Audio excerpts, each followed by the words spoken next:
Hello and welcome to your favourite channel Braino solution. देखो question number 1 में क्या है, यहाँ पे एक क्वाड्रिलेटरल गिवन है ए बी सी डी। ठीक है, यहाँ पे कह रहे हैं एंगल सी जो है ये तुम्हारा 90 डिग्री, हमें इसका एरिया फाइंड आउट करना है। ठीक है, क्लियर। तो देखो बच्चों, एरिया के लिए तुम्हारे पास अगर मैं सपोज करो इसको ट्राइंगल 1 मानती हूँ और इसको ट्राइंगल 2 मानती हूँ, तो देखो ट्राइंगल 1 का तो आसानी से एरिया आ जाएगा। कैसे? क्योंकि ये क्या है बच्चों, एक राइट एंगल ट्राइंगल है। ठीक है, तो यहाँ पे एरिया का फॉर्मूला क्या हो जाएगा, half into base into height. ठीक है, तो ये हो जाएगा हाफ, बेस क्या है 12, हाइट क्या है 5। ठीक है, तो ये तुम्हारे पास आ जाएगा 30 मीटर स्क्वायर। ठीक है, क्लियर है। ये तो तुम्हारा क्या हो गया, एरिया 1, इस वाले ट्राइंगल का एरिया। लेकिन अगर मुझे सेकेंड, इसको एरिया 1 कर लो, सेकेंड ट्राइंगल का एरिया चाहिए, तो बच्चों देखो ये राइट एंगल ट्राइंगल तो नहीं है कि मैं ये वाला फॉर्मूला लगा दूँ, मेरे पास बी डी भी नहीं है। लेकिन हम बी डी जो है यहाँ से फाइंड आउट कर सकते हैं इस ट्राइंगल से। ठीक है, पाइथागोरस थ्योरम लगा दो।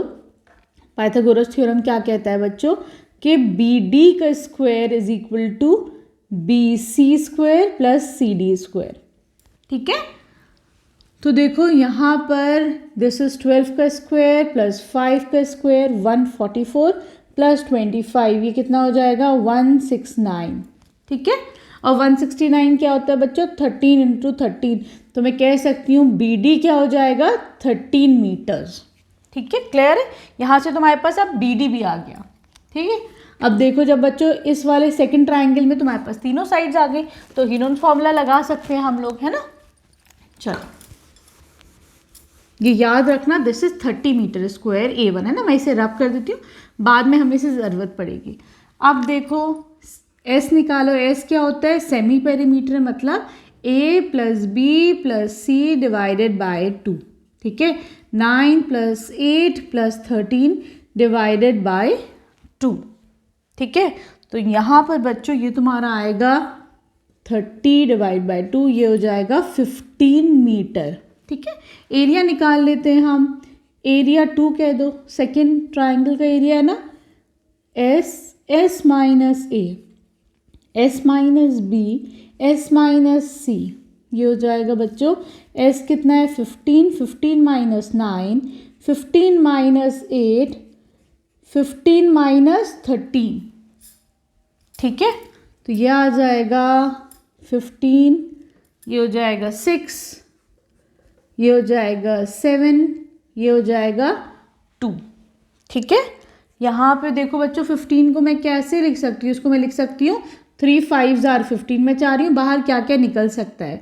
6 को क्या लिख सकते हैं 3 इंटू 2, है ना, 3 2s और 6।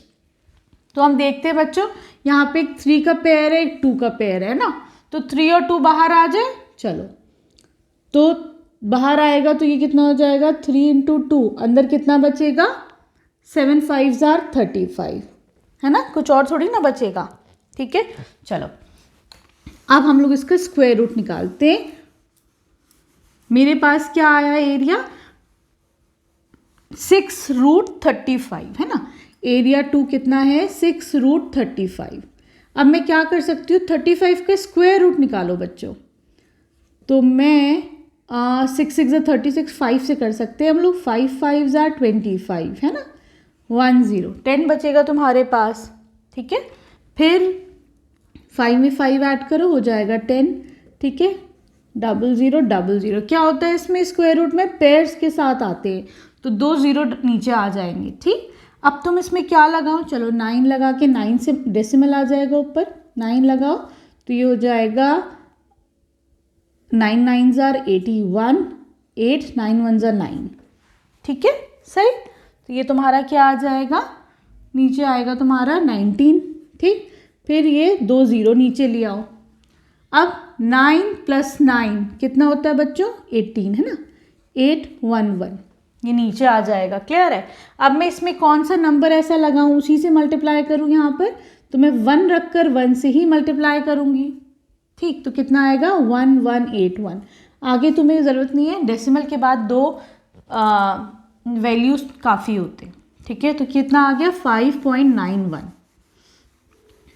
तो मैं कह सकती हूँ 35 का स्क्वायर रूट क्या होता है 5.91। ठीक है, क्लियर है। इन दोनों को मल्टीप्लाई करो तो ये कितना आ जाएगा आपके पास ये हो जाएगा 35.46। ठीक, ये A2 आ गया। A1 कितना था बच्चों? A1 was 30 metre square. तो मुझे अगर इस पूरे क्वाड्रिलेटरल का एरिया चाहिए तो मैं क्या कह सकती हूँ? Area of quadrilateral is equal to A1 plus A2, है ना। 30 प्लस 35.46, ये हो जाएगा 65.46। ठीक है बच्चों, लेकिन देखो डेसिमल की बात 4 के बाद 6 है, तो मैं इसको क्या कह सकती हूँ? Approximately this is 65.5 metre square. ठीक है, क्लियर है। अब आ जाओ तुम इसके क्वेश्चन नंबर 2 पर।